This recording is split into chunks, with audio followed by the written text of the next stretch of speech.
Assalamualaikum warahmatullahi wabarakatuh. Alhamdulillahirrabbilalamin. Nahmaduhu wa nasta'inuhu wa nastaghfiruh wa na'udzu billahi min syururi anfusina wa min sayyiati a'malina.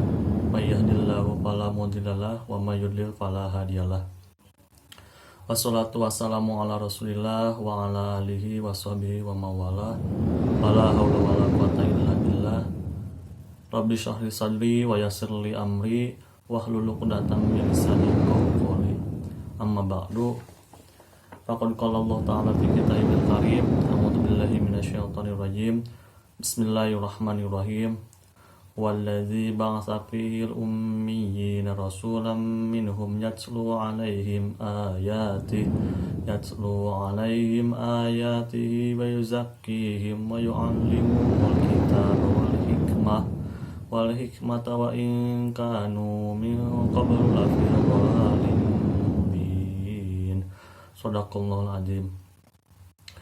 Puji serta syukur marilah kita panjatkan kepada Allah Subhanahu wa taala yang mana berkat rahmat dan kasih sayangnya kita masih diberi kesempatan untuk hidup, kesempatan untuk memperbaiki diri dalam rangka untuk senantiasa saja beribadah kepadanya. Dan semoga Allah senantiasa memberikan nikmatnya kepada kita, baik itu nikmat sehat, nikmat Islam maupun nikmat iman. Dengan nikmat Islam inilah kita dapat berada di jalan yang Allah ridhoi, dan berkat dengan nikmat iman inilah kita senantiasa diistiqomahkan untuk selalu beribadah kepadanya dan bertakwa kepadanya. Tidak lupa sholawat serta salam semoga tetap tercurah limpahkan kepada baginda alam, seorang pendidik sejati yang tak pernah henti mengajak umatnya untuk berzikir, yang membawa kita dari zaman jahiliyah menuju zaman yang modern seperti saat ini. Dan tidak lupa juga kepada para keluarganya, para sahabatnya, para tabi'in wa atba'ut tabi'in. Semoga juga sampai kepada kita selaku umatnya yang tentu senantiasa berharap mendapatkan syafaatul uzma dan beliau di akhirat kelak. Amin ya rabbal alamin. Teman-temanku sekalian yang sedang menonton channel ini,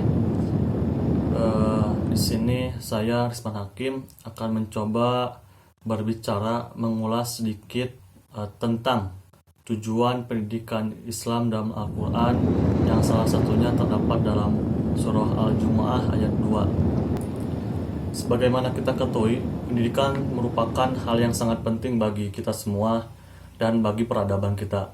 Karena apa? Dengan pendidikan kita dapat mendapatkan ilmu, dan dengan ilmu itu kita dapat mengetahui apa yang kita tidak ketahui asalnya.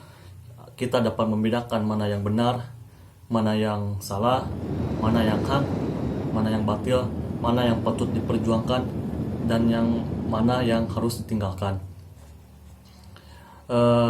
Sebelum kita membahas ke tujuan pendidikan Islam, alangkah baiknya kita pahami dulu apa itu pendidikan. Secara umum, pendidikan diartikan sebagai suatu proses yang dilakukan secara sadar atau disengaja guna untuk menambah pengetahuan, wawasan, serta pengalaman, guna menunjukkan tujuan hidup sehingga bisa memiliki pandangan yang luas ke arah masa depan lebih baik, dan dengan pendidikan itu sendiri dapat menjadikan manusia yang lebih berguna, yang lebih baik. Berdasarkan pengertian tersebut dapat kita pahami bahwasanya pendidikan itu adalah suatu proses yang mana seorang pendidik atau guru memberikan pengetahuan, memberikan wawasan, memberikan pengalaman kepada peserta didiknya, sehingga peserta didik dapat menentukan jati dirinya, dapat menentukan perannya di masyarakat, sehingga peserta didik dapat berguna di masyarakat. Itu mungkin untuk pendidikan secara umum. Lantas, dalam Islam sendiri, pendidikan dikenal dengan beberapa istilah. Yang pertama ada tarbiyah, yang artinya itu pendidikan. Terus yang kedua ada taklim, yang artinya pengajaran. Ada takdim, yang artinya penanaman adab. Terus ada tadris, yang artinya pengajaran sama dengan taklim. Ada juga tabyin, yang artinya penjelasan. Terus ada satu lagi tazkiyah, yang artinya penyucian, pembersihan. Itu beberapa istilah yang merujuk kepada pendidikan dalam Islam. Sedangkan menurut Profesor Dr. Omar Muhammad At-Taumi Syaibani, beliau mendefinisikan bahwasanya pendidikan Islam adalah sebagai suatu proses mengubah tingkah laku individu pada kehidupan pribadinya, masyarakat, dan alam sekitarnya dengan cara pengajaran sebagai suatu aktivitas asasi dan sebagai proses di antara profesi-profesi asasi dalam masyarakat. Sedangkan menurut Hasan Langgulung, pendidikan Islam adalah sebagai suatu proses penyiapan generasi muda untuk mengisi peranan, memindahkan pengetahuan dan nilai-nilai Islam yang diselaraskan dengan fungsi manusia untuk beramal di dunia dan memetik hasilnya di akhirat. Berdasarkan pengertian tersebut, kita pahami bahwasanya pendidikan Islam adalah suatu proses penyiapan generasi muda Muslim untuk menjalankan perannya, untuk menjalankan fungsinya sebagai manusia dan mengamalkan ilmu tersebut, mengamalkannya sehingga kita dapat mendapatkan hasilnya di akhirat kelak. Teman-temanku sekalian, perlu kita ketahui juga bahwasanya konsep dasar pendidikan Islam ini masih menjadi perdebatan di para kalangan pemikir pendidikan Islam. Sebagaimana disebutkan oleh Bapak Dr. Haji Abdus Salam, MPD, di bukunya yang berjudul Pengajaran dalam Islam, Konsep Taklim dalam Islam. Beliau menyebutkan bahwasanya konsep dasar Islam itu masih menjadi perdebatan di kalangan para pendidik, di kalangan para pemikir Islam, di kalangan para pemikir pendidikan Islam. Sebagai contohnya, beliau menyebutkan di buku tersebut bahwasanya pada tahun 1977 telah diadakan seminar pendidikan internasional yang diadakan di Mekah. Di sana para ilmuwan, para pemikir pendidikan Islam, para ilmuwan Islam berkumpul untuk merumuskan konsep dasar yang mewakili pendidikan Islam. Di sana dirumuskan ada beberapa istilah, yaitu ada tarbiyah, terus ada taklim, dan ada juga ta'dib. Namun di kegiatan tersebut hasilnya belum mendapatkan mufakat, belum mendapatkan hasil yang menyimpulkan bahwasanya konsep yang mana yang cocok untuk pendidikan Islam. Jadi di seminar tersebut belum mendapatkan kesepakatan dari semua ulama. Akan tetapi menurut Syed Nauqil Al-Ataf, beliau seorang pemikir pendidikan Islam berasal dari Malaysia. Beliau berpendapat bahwasanya pendidikan Islam lebih ditekankan kepada ta'dib. Menurut beliau, ta'diblah yang paling dapat mewakili pendidikan Islam. Karena tarbiyah dan taklim menurut beliau cakupannya sangat luas. Sedangkan menurut Abdul Fattah Jalal, beliau seorang pemikir pendidikan Islam dari Al-Azhar, beliau lebih menekankan konsep dasar Islam itu kepada taklim menurut beliau, bukan ta'dib ataupun tarbiyah. Sedangkan ulama-ulama yang lainnya lebih condong ke tarbiyah, yang mana itu udah lumrah, kata tarbiyah itu udah paling cocok untuk pendidikan agama Islam. Teman-temanku sekalian, setelah kita mengetahui, memahami apa itu pendidikan agama Islam, dan bagaimana konsep pendidikan dalam Islam, kita akan melanjut kepada tujuan dari pendidikan agama Islam. Sebagaimana telah saya sebutkan bahwasanya di sini kita akan membahas salah satu ayat Al-Quran yang menunjukkan tujuan pendidikan agama Islam, yaitu Surah Al-Jumu'ah ayat 2, yang bunyinya tadi saya sebutkan di muqaddimah, yaitu Bismillahirrahmanirrahim. Walladzi ba'atsa fil ummiyina rasulan minhum yatlu 'alaihim ayatihi wa yuzakkihim wa yu'allimuhumul kitaba wal hikmata wa in kanu min qablu lafi dhalalin mubin. Yang artinya, ialah yang mengutus kepada kaum yang buta huruf atau yang ummi seorang rasul di antara mereka, yang membacakan ayat-ayatnya kepada mereka mensucikan mereka dan mengajarkan Alkitab dan As-Sunnah atau Al-Hikmah, dan sungguhnya mereka sebelumnya benar-benar dalam kesesatan yang nyata. Dalam Al-Quran Surah Al-Jumu'ah ayat 2 tersebut, Allah SWT mencoba menjelaskan kepada kita bahwasanya beliau telah mengutus seorang Rasul dari golongan yang ummi. Maksud ummi di sini adalah tidak bisa membaca, tidak bisa menghitung, ataupun tidak bisa menulis. Perlu kita ketahui, bukan berarti masyarakat Arab pada saat itu jauh dari peradaban, termasuk golongan yang tertinggal. Pada saat itu, Arab sebenarnya termasuk daerah yang maju, terutama dalam perdagangannya. Akan tetapi, budaya mewariskan ilmu pengetahuan pada saat itu lebih dikenal dengan menghafal. Jadi bukan dengan membaca, dengan menulis. Jadi para nenek moyang masyarakat Arab itu mewariskan ilmunya kepada anak-anaknya itu dengan secara lisan, dari lisan ke lisan, dan dihafal oleh anak-anaknya. Jadi tidak dikenal dengan menulis atau membaca, sehingga budayanya itu adalah dengan menghafal, bukan dengan menulis. Jadi dikenal mereka itu termasuk golongan yang ummi, yang tidak bisa membaca, menulis, atau menghitung. Tetapi mereka itu budayanya itu lebih menghafal. Bukan berarti mereka itu termasuk golongan yang tertinggal, yang jauh dari peradaban. Begitu. Menurut tafsir Al-Maraghi, bahwasanya Rasul ini termasuk mereka, yaitu seperti mereka itu ya yang ummi gitu, yang tidak bisa membaca, tidak bisa menghitung. Namun demikian, ia membaca kepada mereka ayat-ayat Alkitab untuk menjadikan mereka suci dari kotoran-kotoran akidah dan amal perbuatan, dan untuk mengajari mereka syariat dan urusan intelektual yang menyempurnakan jiwa dan mendidiknya. Jadi Al-Maraghi menjelaskan bahwasanya meskipun Rasul itu termasuk yang ummi, yang tidak bisa membaca, menghitung, tetapi beliau tetap mengajarkan Al-Quran, tetap membacakan Alkitab kepada umatnya, sehingga mereka terjauh dari akidah-akidah yang kotor dan dapat beribadah kepada Allah SWT gitu.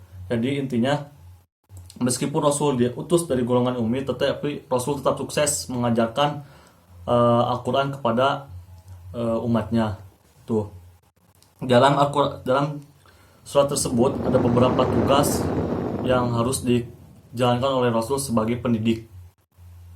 Yang pertama itu ada yatlu alaihim ayatih, sebagaimana disebutkan dalam tafsir An-Nur, menjelaskan bahwasanya Nabi Muhammad bertugas membacakan ayat-ayat Allah SWT yang kepada mereka, meskipun Nabi Muhammad SAW sendiri tidak pandai menulis dan membaca. Jadi salah satu tugas pendidik di sini, Nabi sebagai pendidik adalah meskipun beliau tidak bisa membaca, tidak bisa menulis, tetap beliau membacakan Al-Quran, mengajarkan Al-Quran kepada umat-umatnya. Tugas yang kedua ada zakihim, yang artinya mensucikan. Dalam tafsir Al-Maraghi menjelaskan bahwasanya Nabi Muhammad SAW memiliki tugas untuk mensucikan mereka dari kotoran-kotoran kemusyrikan dan akhlak-akhlak jahiliyah, menjadikan mereka kembali dan takut kepada Allah SWT dalam perbuatan dan ucapan, serta tidak tunduk kepada kekuatan makhluk selain kepada Allah SWT, baik itu malaikat, manusia, ataupun benda-benda yang lainnya. Tugas yang kedua Nabi sebagai pendidik yaitu mensucikan umatnya, mensucikan peserta didiknya agar terhindar dari sifat-sifat kemusyrikan, sifat-sifat menduakan Allah, sifat-sifat jahiliyah, dan mengisinya dengan akhlak-akhlak yang mulia dan mengembalikannya kepada Allah SWT, agar mereka bertakwa kepada Allah SWT dan taat kepadanya. Itu. Terus tugas yang selanjutnya yaitu yu'allimuhumul kitab wal hikmah. Dan Al-Maraghi juga dijelaskan penggalan ayat ini, Nabi mengajarkan mereka syariat, hukum, dan hikmah serta rahasianya, sehingga mereka tidak menerima sesuatu pun daripadanya dengan rindu dan puas. Tugas yang selanjutnya Nabi sebagai pendidik yaitu mengajarkan Alkitab dan al-hikmah. Al-hikmah di sini atau diartikan sebagai as-sunnah. Nabi mengajarkan Al-Quran, mengajarkan as-sunnah, mengajarkan ajaran-ajaran Al-Quran dan Sunnah kepada muridnya atau kepada pengikutnya. Beliau pula telah mengajarkan Al-Quran dan hikmah yang berguna yang dapat kita petik dari ucapannya dan perbuatannya. Beliau jugalah teladan dan yang utama dan pemimpin agung yang menuntun umatnya kepada jalan yang benar dan membawanya kepada ilmu pengetahuan dalam bentuknya. Jadi tugas yang ketiga ini Nabi mengajarkan Al-Quran dan As-Sunnah supaya para peserta didik atau umatnya itu mendapat pengetahuan tentang agama Islam sehingga mereka dapat mengamalkannya. Selanjutnya yang berbunyi wa in kanu min qablu fil dhalalin mubin. Al-Marughi menjelaskan bahwasanya orang-orang Arab dahulu berada dalam agama Ibrahim. Kemudian mereka mengubah dan menggeser tauhid menjadi syirik dan yakin menjadi ragu-ragu. Mereka telah mengada-ngadakan hal yang tidak diizinkan oleh Allah SWT, sehingga Allah mengutus Nabi Muhammad dengan membawa syariat yang besar di dalamnya. Terdapat petunjuk bagi manusia, penjelasan mengenai urusan-urusan dunia dan akhirat yang mereka butuhkan, seruan yang membawa keridhaan Allah SWT dan kenikmatan dalam surga-surganya yang penuh nikmat, dan larangan yang menyebabkan kemurkaannya dan mendekatkan kepada mereka. Jadi masyarakat Arab sebelumnya mereka itu pada syirik, membuat kesyirikan kepada Allah SWT. Lalu Allah mengutus seorang nabi, yaitu Nabi Muhammad, untuk meluruskan akidah-akidah mereka kepada yang diridhoi Allah SWT. Berdasarkan ayat tersebut beserta penafsirannya yang telah saya sebutkan tadi, kita dapat mengambil penjelasan bahwasanya tujuan dari pendidikan Islam itu adalah sebagai sarana perubahan sosial menuju yang lebih baik lagi. Lebih jelasnya, tujuan pendidikan Islam itu adalah tujuan pendidikan Islam itu untuk mengarahkan pada diri sendiri agar selalu memacu diri untuk berubah menjadi lebih baik secara vertikal dan secara horizontal. Jadi, tujuan dari pendidikan Islam ini adalah untuk menggali potensi-potensi yang ada dalam peserta didik sehingga dapat menjadi manusia yang lebih baik itu secara horizontal maupun secara vertikal, baik itu hubungannya terhadap Allah SWT maupun kepada sesama makhluk hidup. Untuk mencapai tujuan tersebut, di sini pendidik mendapatkan tugas yang lumayan berat, yaitu harus dapat mengembangkan potensi-potensi peserta didik sehingga peserta didik dapat menjadi manusia yang lebih baik lagi, manusia yang insan kamil, dan harus dapat membimbing peserta didik supaya mengenal terhadap Allah SWT, supaya bisa beribadah kepada Allah SWT, dapat menjaga hubungannya terhadap Allah SWT, dapat menjaga hubungannya terhadap sama manusia sehingga menjadi manusia yang insan kamil. Teman-teman sekalian, jadi kesimpulannya adalah pendidikan Islam itu adalah suatu proses mempersiapkan generasi muda menjadi manusia yang sempurna atau insan kamil yang dapat menjaga hubungannya terhadap Allah SWT, menjaga hubungannya terhadap sesama manusia atau sesama makhluk hidup. Dan tujuan dari pendidikan Islam itu adalah sebagai sarana perubahan sosial, baik itu secara vertikal maupun horizontal, guna menjadi manusia yang insan kamil. Mungkin hanya segitu yang dapat saya sampaikan. Mohon maaf apabila masih terdapat kekurangan. Yang kurangnya dari kekhilafan saya sendiri, lebihnya datangnya dari Allah SWT. Saya tutup dengan doa, Rabbana atina fid dunya hasanah wa fil akhirati hasanah wa qina adzabannar. Wassalamualaikum warahmatullahi wabarakatuh.